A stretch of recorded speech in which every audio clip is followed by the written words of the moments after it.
The fluorescent lights of Seattle Grace Community Hospital flickered one final time as Dr. Sarah Mitchell walked down the empty corridor, her white coat feeling heavier than ever before. Outside, the gray Seattle sky matched her mood perfectly, rain pelting against the windows like tears she refused to shed. It was November 15th, and after 12 years of serving the underserved communities of South Seattle, the hospital was closing its doors forever. Sarah's footsteps echoed through the hallway, each step a reminder of the thousands of patients she had treated in these walls. The peeling paint, the worn linoleum floors, the outdated equipment, none of it had mattered when lives were being saved. But insurance companies and budget cuts didn't care about heart. They cared about numbers, and the numbers had finally won. She paused at the nurse's station, running her fingers along the counter where she'd written countless prescriptions, made emergency calls at 3 a.m, and shared coffee with colleagues who had become family. The bulletin board still held faded photos of community events, thank you cards from patients, and a calendar frozen on last month. "Goodbye, old friend," she whispered to the empty space. Sarah was 38 years old, and this hospital had been her life's work. She'd turned down prestigious positions at larger hospitals to stay here, where she was needed most, where immigrant families, homeless veterans, and struggling single parents could receive care regardless of their ability to pay. Now, all of them would have to travel 40 minutes to the nearest clinic if they could afford the bus fare. The weight of failure pressed down on her shoulders as she continued her final walk. Through the pediatric wing where colorful murals of cartoon characters still brightened the walls. Past the emergency room where she'd held the hands of scared patients and delivered news both miraculous and devastating. Every room held a memory, every corner, a story.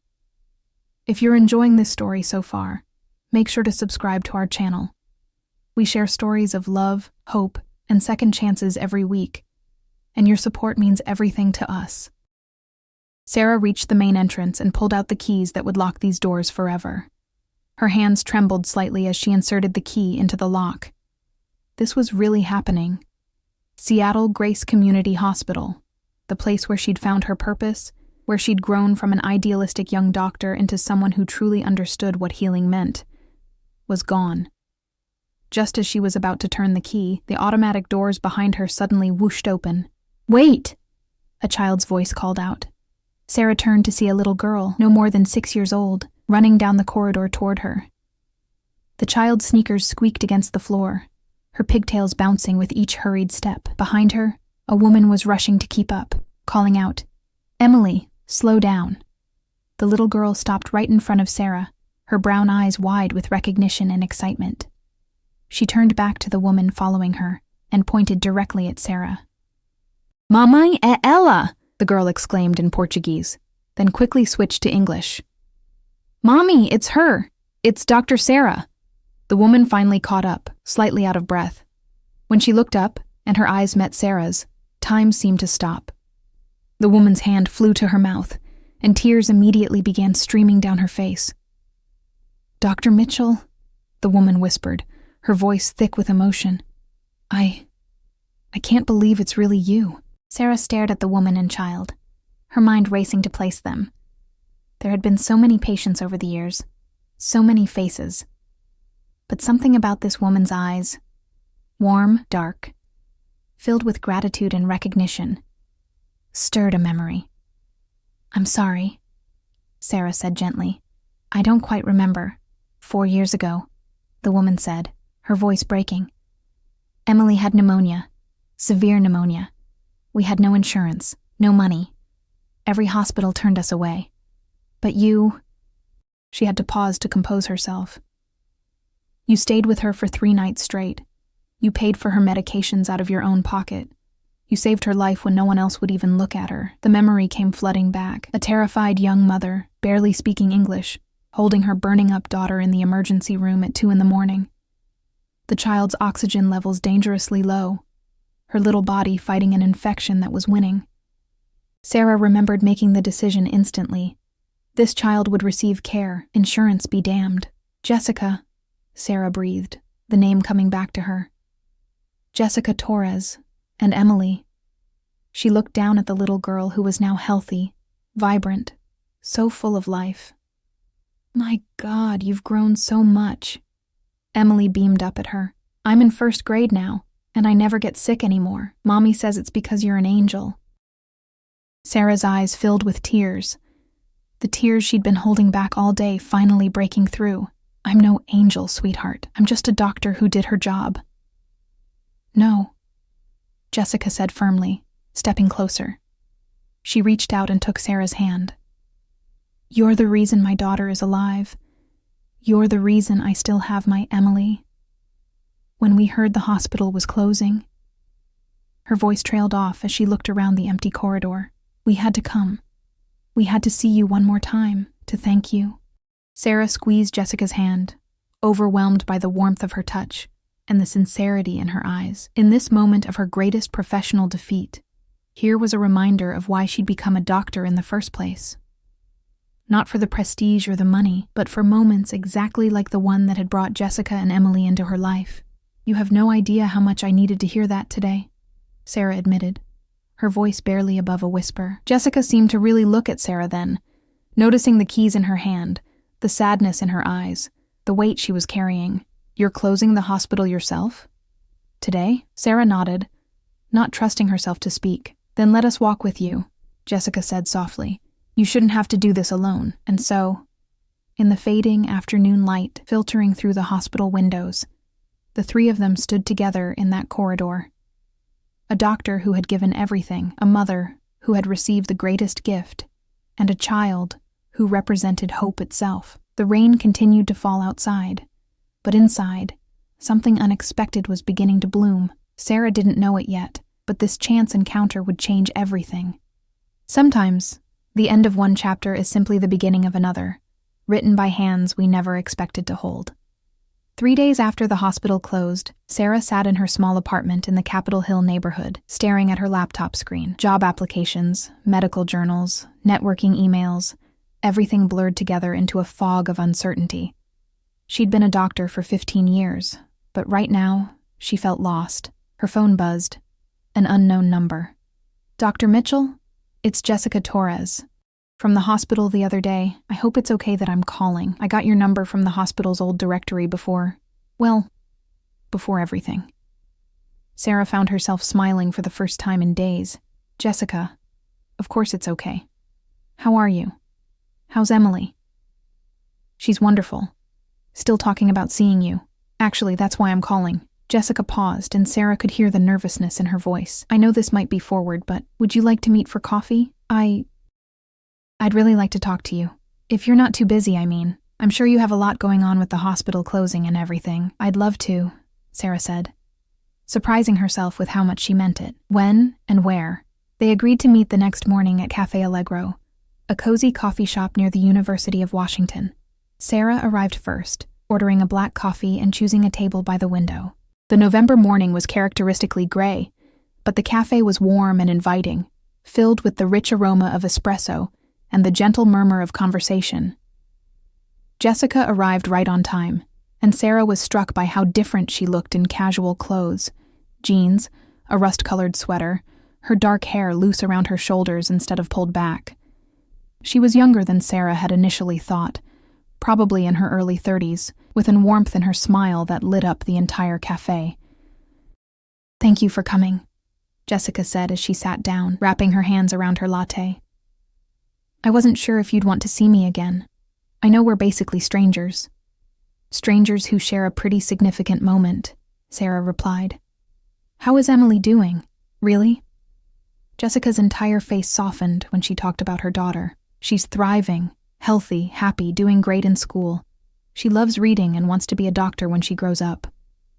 She laughed, a sound that made Sarah smile.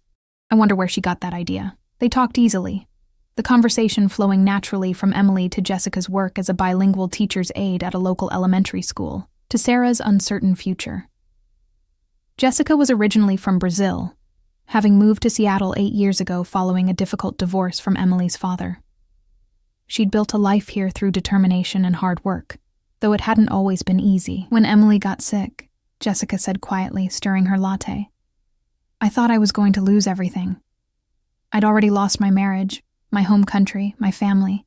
Emily was all I had left, and when those hospitals turned us away..." She looked up at Sarah with eyes full of emotion. "I'll never forget the way you looked at me that night.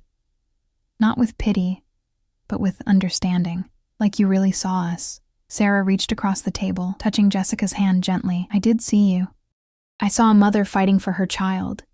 That's the most powerful force in the world." The touch lingered a moment longer than necessary. Both women noticed, but neither pulled away. Before you continue with this story, take a moment to subscribe to our channel if you haven't already. We bring you real stories of love and connection, and we'd love to have you as part of our community. They met again 2 days later, and then 3 days after that. Coffee turned into lunch. Lunch turned into walks around Green Lake. Walks turned into longer conversations that stretched into the evening. Sarah found herself thinking about Jessica at odd moments, while reviewing job postings, while grocery shopping, while lying in bed at night. Jessica was unlike anyone Sarah had ever known. She had a quiet strength, born from hardship but not hardened by it. She spoke 3 languages, loved poetry, and had an infectious laugh that made everyone around her smile. She was devoted to Emily, but also carved out space for her own dreams. She was taking online classes to become a licensed teacher, studying late into the night after Emily went to bed. "What made you become a doctor?" Jessica asked one afternoon as they walked through the Seattle Japanese garden. The fall colors were stunning, red maples against green moss, the sound of water trickling over stones. Sarah considered the question carefully. "My grandmother raised me. She was a nurse, worked her whole life in community health. She used to say that medicine wasn't about prestige or money, it was about showing up for people when they needed you most." She smiled sadly. She would have been disappointed to see me close the hospital. "No," Jessica said firmly, stopping on the path and turning to face Sarah. "She would have been proud that you fought for it as long as you did, that you never turned anyone away, that you chose compassion over profit every single day for 12 years. Her eyes were intense, passionate. "Do you know how rare that is? How special?" Something shifted in that moment, the way Jessica was looking at her.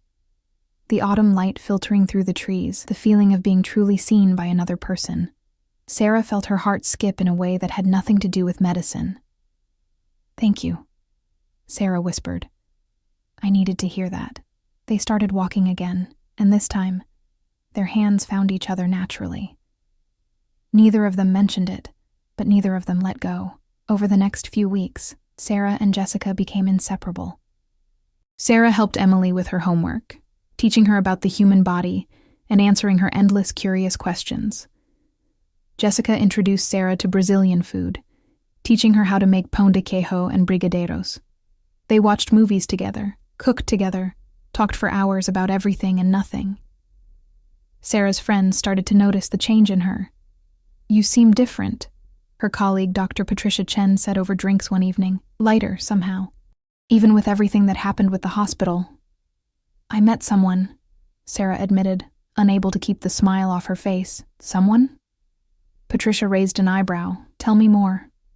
"Her name is Jessica. She's amazing, Pat. She makes me feel like myself again. Like I'm not just the doctor who failed to save a hospital, but a person with a future." Patricia studied her friend's face. "This is serious, isn't it?" Sarah nodded slowly. "I think it might be."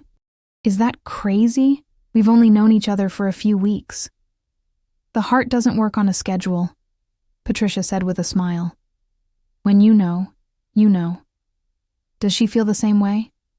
That was the question Sarah had been afraid to ask herself. They'd been spending all their time together, and there was definitely something between them. Moments when their eyes met and held, the comfortable silence that spoke volumes, the way Jessica's face lit up whenever Sarah walked into a room. But neither of them had named it yet, and Sarah was terrified of misreading the signals. "I don't know," Sarah admitted. "But I think I need to find out." The opportunity came sooner than expected. It was a Saturday evening, and Emily was at a sleepover with a friend from school. Jessica had invited Sarah over for dinner, their first time truly alone together without Emily as a delightful buffer. Jessica's apartment was small but cozy, filled with plants and family photos and colorful Brazilian textiles. She'd cooked feijoada, a traditional Brazilian black bean stew, and the apartment smelled incredible. "This is amazing," Sarah said, looking around. "Your home is beautiful." "It's not much, but it's ours," Jessica replied, pouring them each a glass of wine. "Emily and we've built a good life here." They ate dinner by candlelight, talking and laughing, but there was an undercurrent of tension, an awareness of something unspoken between them. After dinner, they moved to the couch with their wine, and the conversation turned more serious. "Sarah," Jessica began, her voice soft, "these past few weeks have been unexpected, in the best way possible." Sarah's heart was racing. "For me too. When I came to that hospital 4 years ago, I was desperate and scared. You gave me hope. And now—" Jessica set down her wine glass and turned to face Sarah fully. "Now you're giving me something else. Something I didn't know I was ready for." "What's that?" Sarah asked, though she thought she knew the answer. "A chance to feel again, to trust again, to imagine a future that includes more than just survival." Jessica reached out and took Sarah's hand. "I know it's fast.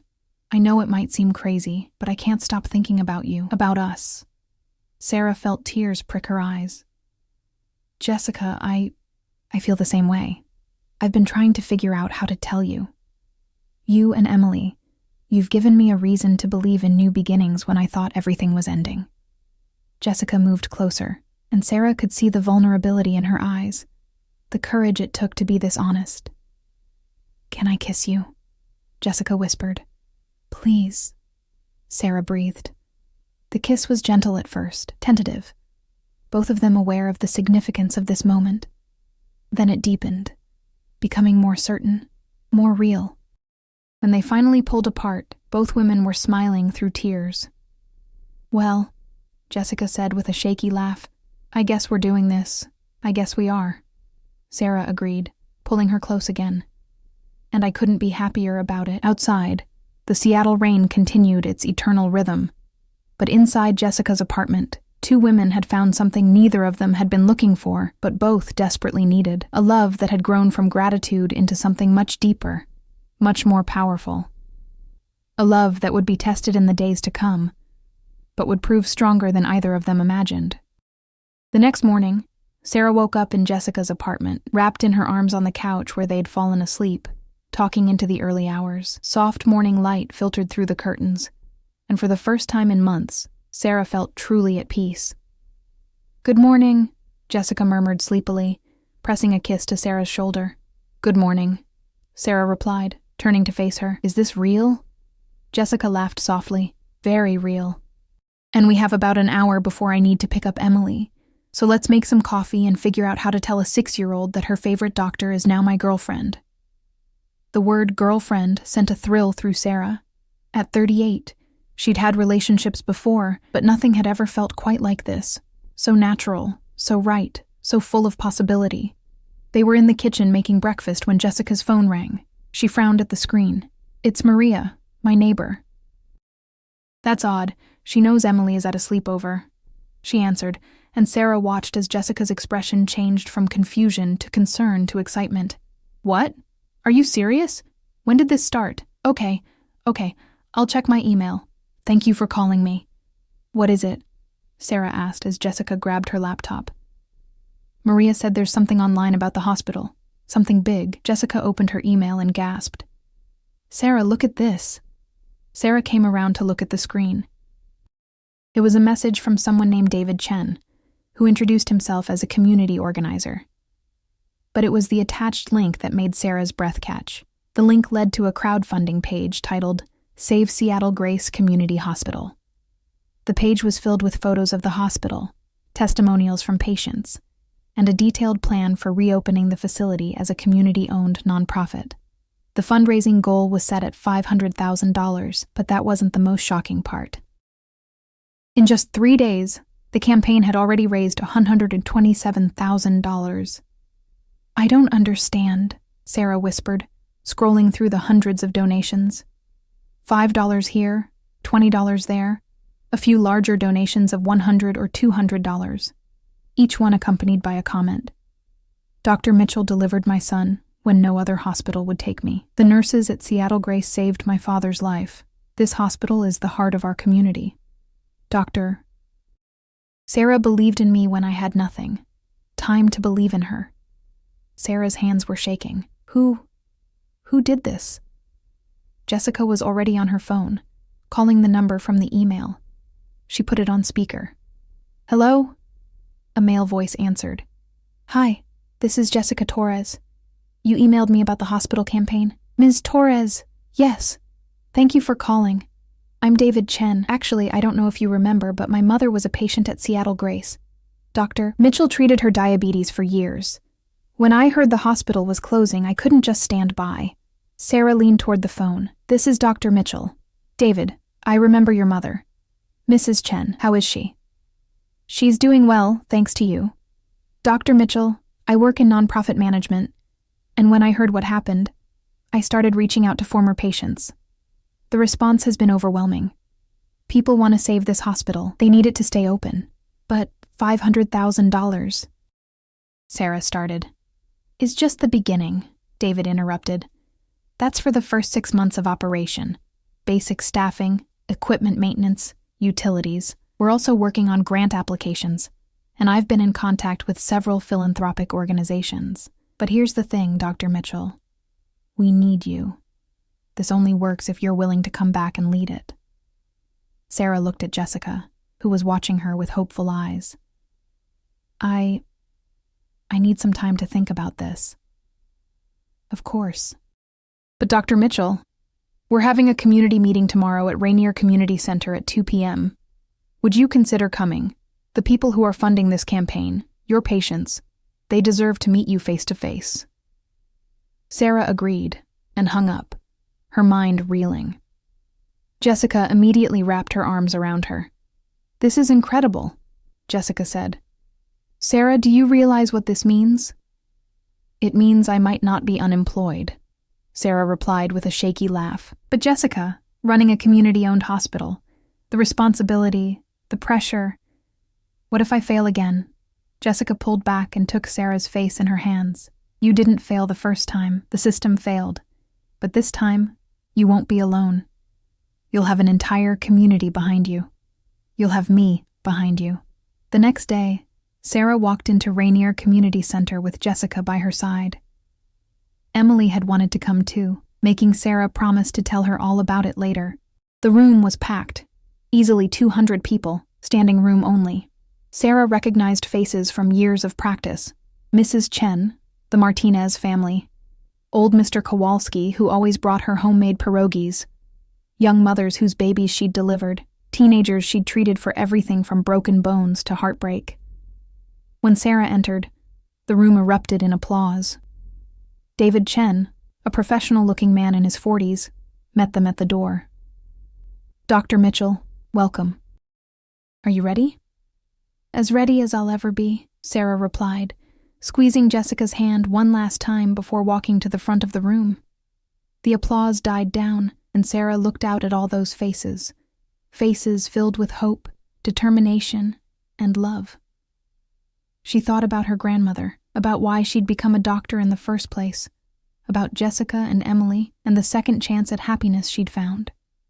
And she knew what she had to do. Thank you all for coming, Sarah began, her voice stronger than she felt. I'm not going to lie. When Seattle Grace closed, I thought that was the end. I thought I'd failed you all, but standing here today, seeing what you've built in just a few days, I realized something. I didn't fail you. We never fail when we have each other. She paused, looking around the room. A hospital is just a building. What makes it matter is the people inside, the patients who need care, the staff who provide it, and the community that supports it. You've shown me that our community is strong enough to make this work, so yes, if you'll have me, I'll come back. Together, we'll reopen Seattle Grace Community Hospital. The room exploded in cheers. Jessica was crying. Mrs. Chen was crying. Even tough old Mr. Kowalski was wiping his eyes. David stepped forward with a stack of papers. We have a lot of work to do, he said, his voice carrying over the noise. But I believe we can do it. The crowdfunding campaign continues. We're applying for nonprofit status. We're reaching out to medical suppliers for donations. Dr. Mitchell, we've already had 5 nurses volunteer to come back, and 2 more doctors have expressed interest in joining the staff. Over the next few weeks, the campaign became a local news story. Community bands together to save hospital, read the headline in the Seattle Times. A local TV station interviewed Sarah and David, and donations poured in from across the state. People who'd never even been patients at Seattle Grace sent money because they believed in what it represented. Healthcare as a human right, not a privilege. Sarah worked 18-hour days, meeting with lawyers, accountants, city officials, potential donors. Jessica was there through it all, bringing her dinner, reminding her to sleep, keeping her grounded when the stress became overwhelming. "You're going to burn out," Jessica warned one night, finding Sarah at her laptop at midnight, working on budget projections. "I can't stop now," Sarah replied. "We're so close. The city council is voting on our nonprofit status next week. If we get approved, we can start accepting the donated medical equipment. We could reopen by February." Jessica closed the laptop gently but firmly. "And you'll be useless to everyone if you collapse. Come to bed. The numbers will still be there in the morning." Sarah allowed herself to be led to bed, curling up against Jessica. "What did I do to deserve you?" she murmured. "You showed up when I needed you most," Jessica replied, kissing her forehead. "Now let me do the same for you. If this story is touching your heart, take a second to subscribe to our channel. We share stories of hope and love every week, and your subscription helps us reach more people who need to hear these messages." The city council meeting was packed. Supporters of the hospital filled every seat, many holding signs. "Healthcare is a human right, and save our hospital." Sarah sat at the front table with David and their lawyer, her heart pounding as the council members debated. The arguments against them were predictable. The hospital hadn't been financially viable before. What made them think it would be now? Could a community-run nonprofit really provide quality healthcare? What about liability issues? But then, one by one, community members stood up to speak. Mrs. Chen talked about how the hospital had managed her diabetes when she had no insurance. Young mother Rachel Stevens described how Dr. Mitchell had stayed with her through a difficult labor when she was alone and terrified. Mr. Kowalski spoke about his heart attack and how the quick response of Seattle Grace's emergency room had saved his life. And then, Jessica stood up. Sarah hadn't known she was going to speak. Jessica walked to the microphone, and when she spoke, her voice was clear and strong. 4 years ago, my daughter was dying. I had no insurance, no money, barely any English. Every hospital turned us away, but Dr. Mitchell and Seattle Grace didn't. They treated my Emily like she mattered, like her life was worth saving, regardless of whether I could pay. That's not just good medicine. That's humanity. That's what Seattle Grace represents. We're not asking you to approve a hospital. We're asking you to approve hope, to tell every person in this city that their life matters, their health matters, regardless of their circumstances. She returned to her seat, and Sarah reached for her hand, tears streaming down her face. Jessica had just publicly declared their connection, their story, in front of the entire city council and media, and she'd done it fearlessly. The vote was 4-3 in favor. Seattle Grace Community Hospital would reopen. That night, Sarah and Jessica celebrated with Emily, who was old enough to understand that something important had happened. They ordered pizza and watched Emily's favorite movie, and when Emily finally fell asleep between them on the couch, Sarah and Jessica looked at each other over her sleeping form. "We did it," Sarah whispered. "You did it," Jessica corrected. "I just reminded people why it mattered." "No," Sarah said firmly. "We did it. Together. You, me, Emily, David, everyone who donated and fought and believed. That's what community means." Jessica smiled and leaned over Emily to kiss Sarah softly. "I love you," she said, the words simple but profound. "I love you too," Sarah replied, knowing with absolute certainty that it was true. Outside, Seattle's December rain fell steadily, washing the streets clean, preparing the ground for new growth. Inside, a family was forming, not through biology or legal documents, but through choice, through love, through showing up for each other when it mattered most. And in a few short weeks, a hospital would reopen its doors, ready once again to be a beacon of hope for those who needed it most. The The real work was just beginning. January arrived with typical Seattle weather: cold, gray, and relentlessly wet. Sarah stood in the main corridor of Seattle Grace Community Hospital, watching volunteers scrub floors, paint walls, and install donated equipment.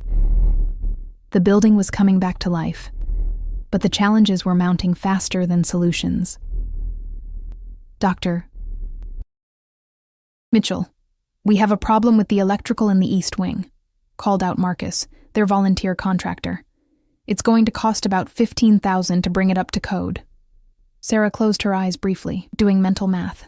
The crowdfunding campaign had reached $387,000, but they'd already spent almost half on essential repairs and equipment. Every day brought new expensive surprises. Can we section off that wing for now? She asked. Focus on getting the main floor and emergency room operational first? Marcus nodded. That'll work, but you'll need it eventually. Eventually we'll figure it out, Sarah replied with more confidence than she felt. Her phone buzzed. Jessica. Emergency. Can you meet me at the apartment? It's about Emily. Sarah's heart jumped into her throat. She drove the 15 minutes to Jessica's apartment in 10, her mind racing through every possible medical emergency. But when she arrived, Emily was sitting on the couch, very much alive but looking miserable. What happened? Sarah asked, kneeling in front of the little girl. Tell Dr. Sarah what you told me, Jessica said, her arms crossed, her expression troubled. Emily's lower lip trembled. Some kids at school said... They said you and Mommy are together, like girlfriends, and that's wrong. That's what Tommy said. He said his dad said people like that are going to... She couldn't finish, dissolving into tears. Sarah's heart broke. She looked up at Jessica, who had tears in her own eyes. I didn't think about this, Jessica whispered. I didn't think about how it would affect her at school. I was so focused on us, on the hospital. I didn't prepare her. Sarah pulled Emily into a hug, then gestured for Jessica to join them. She held them both, thinking carefully about what to say. Emily, look at me, Sarah said gently. When the girl looked up with red, tear-stained eyes, Sarah continued, Do you remember when you were sick, when your mommy brought you to the hospital? Emily nodded. Do you remember how your mommy stayed with you every single night? How she held your hand and sang to you and promised you'd be okay? Another nod. That's what love is, Emily. It's showing up for someone when they need you. It's caring about their happiness more than your own. It's choosing to be there, every single day, no matter what. Sarah paused, making sure Emily was following. Your mommy and I love each other. We take care of each other. We make each other happy, just like your mommy takes care of you and makes you happy. That's not wrong, sweetie. That's beautiful. But Tommy said, Tommy's dad is wrong, Sarah said firmly. And I know that's confusing because adults are supposed to know everything, right? But adults can be wrong too. Some people are scared of things they don't understand. But you understand love. You feel it every day from your mommy.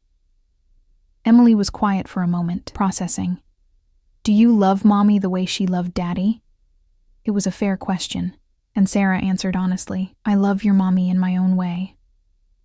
Every love is different, Emily, but what matters is that we're kind to each other, that we respect each other, and that we're building a family together. Which includes you. A family? Emily's eyes widened. Like, you'd be my other mom. Sarah looked at Jessica, who nodded through her tears. If that's okay with you, Sarah said. I know I'm not your biological mother, and I would never try to replace anyone. But I love you, Emily. I've loved you since the first night I met you, when you were so brave even though you were scared and sick. Emily thought about this seriously, her 6-year-old mind working through complex emotions. Finally, she said, Can I call you Sarah, Mom, instead of Dr. Sarah? Sarah had to fight back tears. I would love that. Emily hugged her tightly. Okay, and tomorrow, I'm going to tell Tommy that my Sarah mom is a hero who saves people, and his dad doesn't know anything. Despite the emotional weight of the moment, all three of them laughed. Later that night, after Emily had gone to bed, Sarah and Jessica sat on the couch, emotionally exhausted. I'm sorry, Jessica said quietly. I should have prepared her better. I should have talked to her school, made sure the teachers knew. Hey, Sarah interrupted, taking her hand. We're going to face this. People are going to talk. People are going to judge. But what we have is real, and it's good. We'll handle it together. I'm scared, Jessica admitted. Not of us, but of how the world might treat us. How it might treat Emily. I know. I'm scared too. Sarah pulled her close. But you know what? We're building a hospital on hope and community donations. If we can do that, we can handle some narrow-minded parents at an elementary school. Jessica laughed through her tears. When did you become such an optimist? When I met you, Sarah replied, kissing her softly. The next few weeks tested them in ways they hadn't anticipated. The hospital faced inspection after inspection from city health departments, fire departments, and medical licensing boards. Money was tight. They'd hit a wall at $412,000 in donations, still short of their goal. 2 of the volunteer doctors backed out, citing concerns about liability and sustainability. Sarah was stressed, sleeping only a few hours a night, living on coffee and determination. Jessica tried to be supportive, but she had her own challenges: a difficult parent-teacher conference about Emily, increased hours at work, and the stress of a relationship that was moving faster than either of them had planned.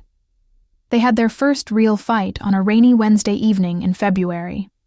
Sarah had promised to have dinner with Jessica and Emily, but canceled at the last minute due to an emergency meeting with their accountant about budget shortfalls. You always do this, Jessica said, when Sarah finally came over at 10 p.m., after Emily was asleep. You promise you'll be there, and then the hospital takes priority. The hospital is important, Sarah replied, frustrated. If we don't figure out these budget issues, we won't reopen at all. I thought you understood that. I do understand. What I don't understand is why you have to carry it all alone. You have a team, Sarah. David, the board, the volunteers. But you act like if you're not personally overseeing every single detail, it'll all fall apart. Because it might. Sarah's voice rose. Do you know how many things have gone wrong? How close we are to failing? And do you know how close you are to burning out completely? Jessica shot back. You can't save everyone if you don't take care of yourself. You can't build a hospital on the foundation of one person's exhaustion. They stood there in Jessica's living room, both breathing hard, both scared and stressed and taking it out on each other. I'm sorry, Sarah said finally, her voice breaking. You're right. I'm trying to control everything because I'm terrified of losing it all again. The hospital. My purpose. You. Jessica's expression softened immediately. She crossed the room and took Sarah's hands. You're not going to lose me, but I need you to trust me enough to let me help you. Let me share the burden. That's what partners do. Sarah nodded, tears streaming down her face. I'm not very good at this, at letting people in, at admitting I can't do it all. Then we'll learn together, Jessica said, pulling her into a hug. Because I'm not very good at being in a serious relationship either. I've been on my own with Emily for so long. I'm used to handling everything myself too. We're a mess, aren't we? Sarah laughed through her tears. A beautiful mess. They held each other for a long time, and when they finally pulled apart, something had shifted. They'd had their first fight and come through it stronger. The next morning, Sarah called an emergency meeting with David and the hospital board. I need help, she admitted to the group. I've been trying to do too much, and it's not sustainable. We need to delegate better, build stronger systems. David, I need you to take over donor relations and community outreach. Margaret, can you handle the equipment procurement? Tom, would you work with our contractors on the facility issues? One by one, people stepped up. The burden that had been crushing Sarah began to distribute across capable shoulders. The hospital was becoming truly community-owned, not just in name, but in practice.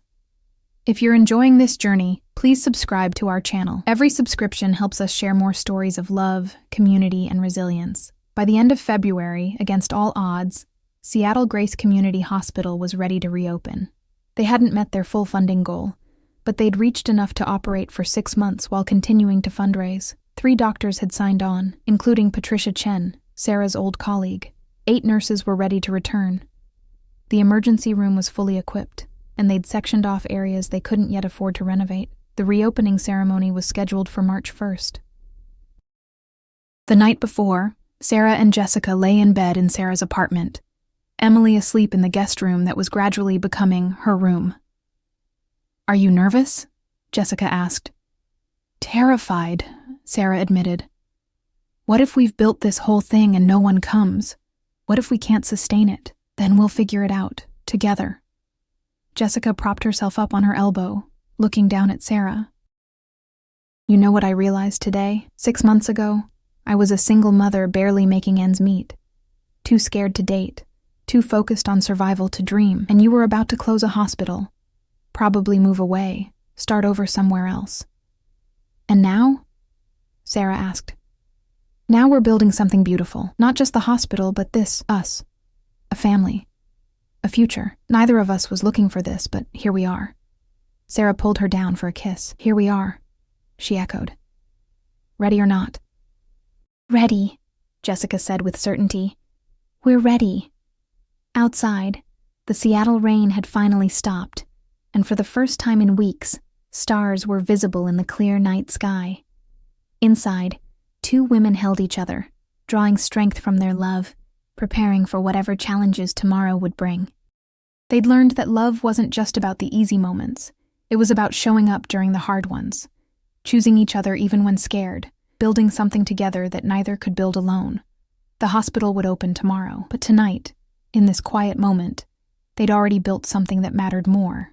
A home, a family, a love that could weather any storm. March 1st dawned clear and bright, a rare, perfect Seattle morning. Sarah stood at the entrance of Seattle Grace Community Hospital, watching as people began to arrive for the reopening ceremony. Local news vans lined the street, city officials adjusted their ties, and former patients gathered with homemade signs and flowers. Jessica stood beside her, holding Emily's hand. Emily wore a special dress for the occasion, and had insisted on making a sign that read, "My Sarah mom is a hero," in crayon. How are you feeling?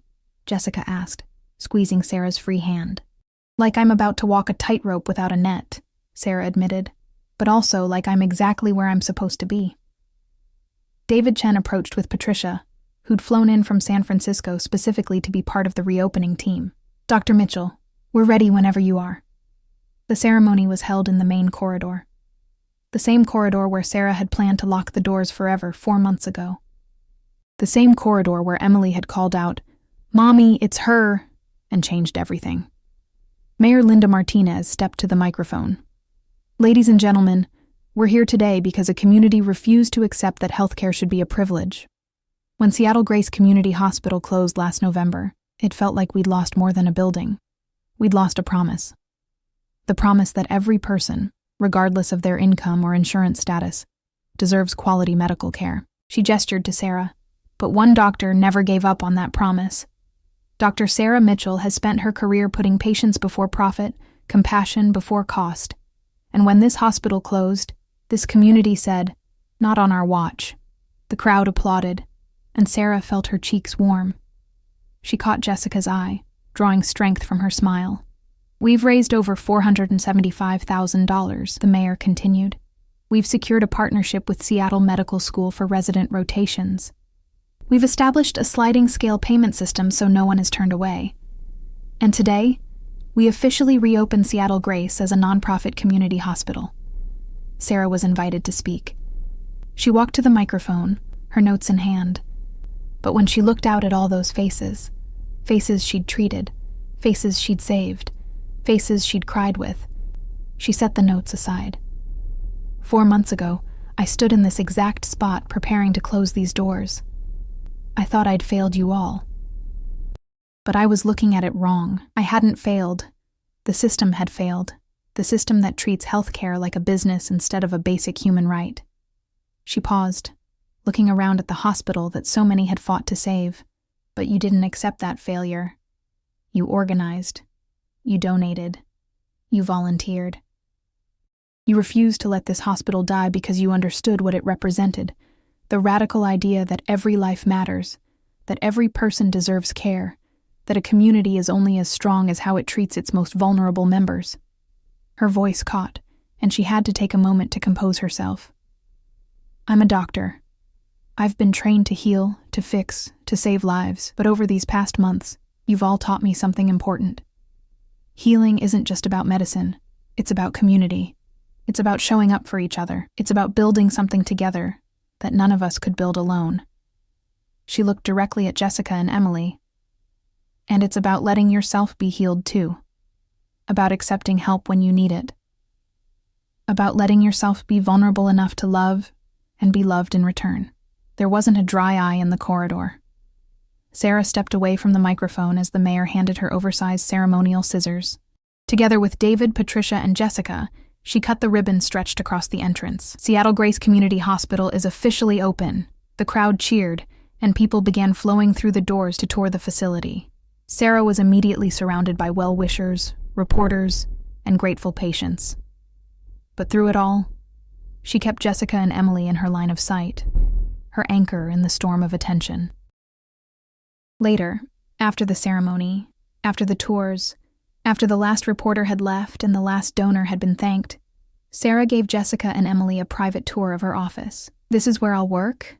Emily asked, looking around with wide eyes.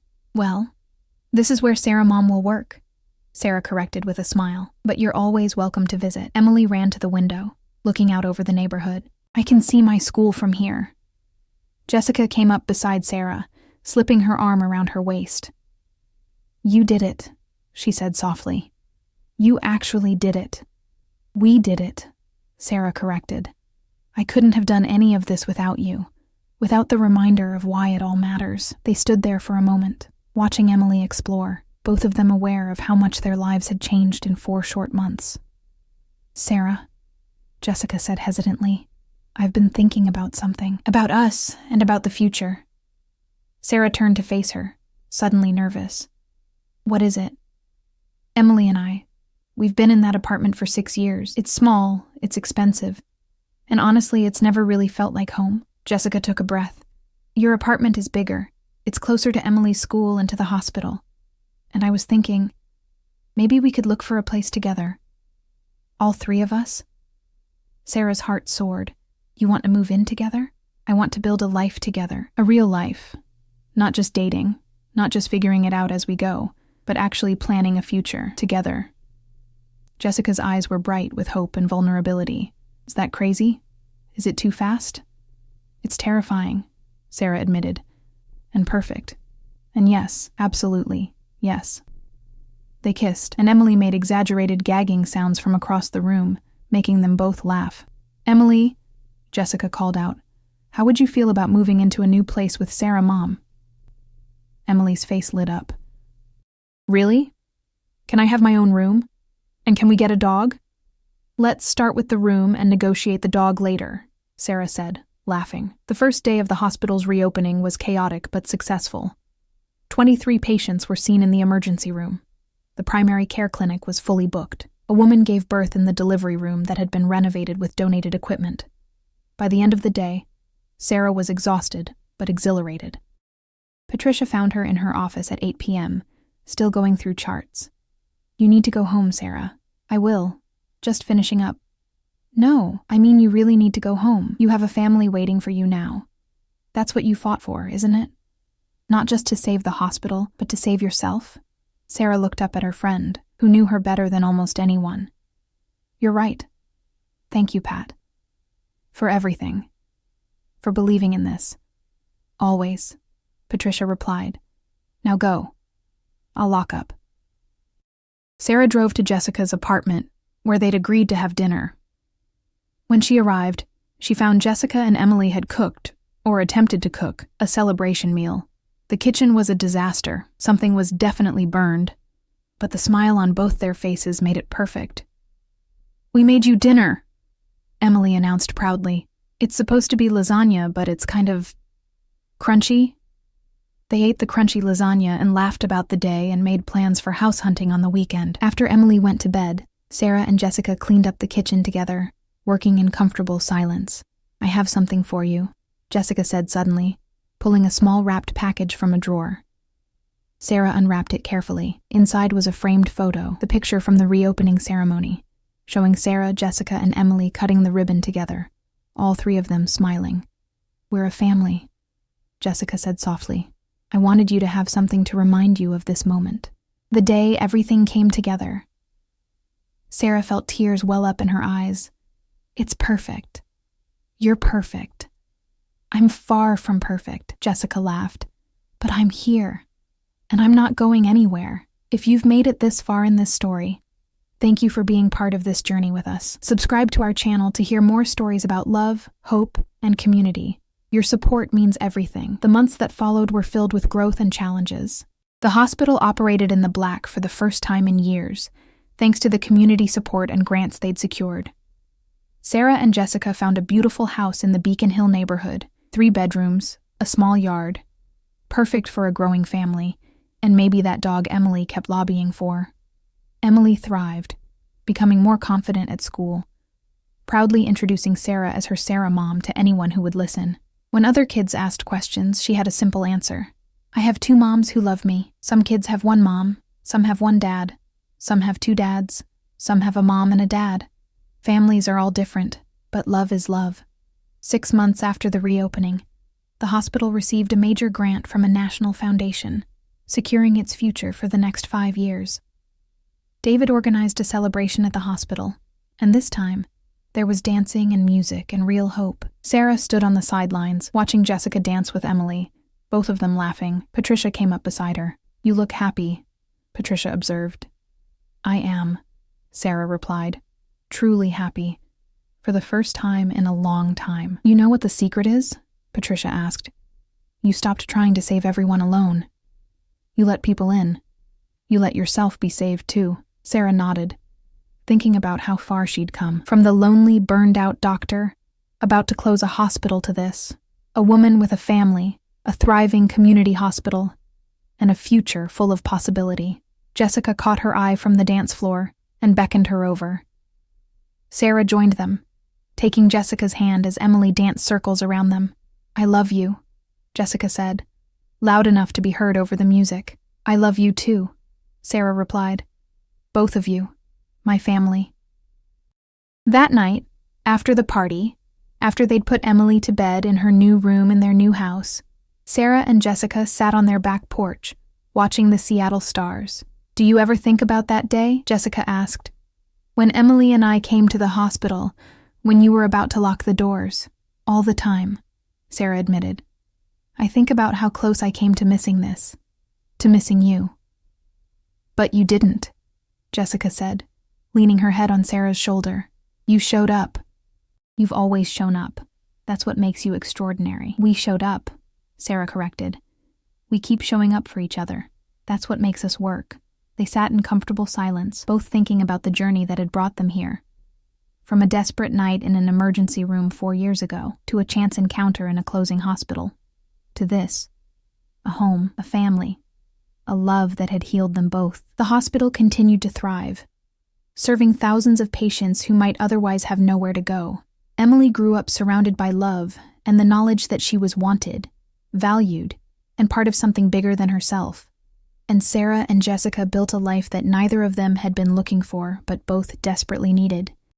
Years later, when Emily was older and asked about how her mothers got together, they would tell her about the hospital, about the community that refused to give up, about how sometimes the endings we fear most are actually beginnings in disguise. They would tell her that love isn't always loud or dramatic. Sometimes it's quiet, growing slowly in the spaces between crises, built on small acts of kindness, and showing up when it matters most. They would tell her that family isn't defined by biology or legal documents, but by choice, by choosing to love, to stay, to build something beautiful together. And they would tell her that sometimes the greatest healing happens not in hospitals but in hearts, when we're brave enough to let someone in, vulnerable enough to need help, and strong enough to love without reservation. Seattle Grace Community Hospital stands today as a testament to what's possible when a community refuses to give up. But more than that, it stands as a reminder that healing takes many forms: medical, emotional, spiritual. And that sometimes, the most important diagnosis is simply learning to love and be loved in return. Sarah and Jessica's story isn't extraordinary because of grand gestures or dramatic moments. It's extraordinary because it's real. 2 women who found each other in the midst of crisis, who chose love even when it was scary, who built a family and a future on the simple principle of showing up for each other, day after day after day. And in the end, that's all any of us can do. Show up. Choose love. Build something beautiful with the people who matter most. The hospital corridor where their story began remains the heart of Seattle Grace. Sometimes, late at night when the hospital is quiet, you can almost hear the echo of a little girl's voice. Mommy, it's her. The moment when everything changed. The moment when a doctor learned to be healed. The moment when 2 women and a child became a family. And every day, the hospital doors open to welcome new patients, new stories, new beginnings, because that's what Seattle Grace represents. The radical belief that everyone deserves a second chance, that everyone deserves care, that everyone deserves love. Sarah walks those corridors now with the confidence of someone who knows her place in the world. She's a doctor, yes, but she's also a partner, a mother, a member of a community that chose to believe in impossible things. And every evening, she goes home to Jessica and Emily, to the family they built together, to the love that saved them all. That's the real healing. That's the real miracle. Not the hospital that was saved, but the hearts that were opened. Not the building that was renovated, but the lives that were transformed. Not the ending that was avoided, but the beginning that was embraced. Sarah Mitchell closed a hospital 4 months ago, but in doing so, she opened her heart. And sometimes, that makes all the difference. Thank you for joining us on this journey of love, hope, and community. If this story touched your heart, please subscribe to our channel and share it with someone who needs to hear a message of hope today. Remember, healing comes in many forms, and love is always worth showing up for.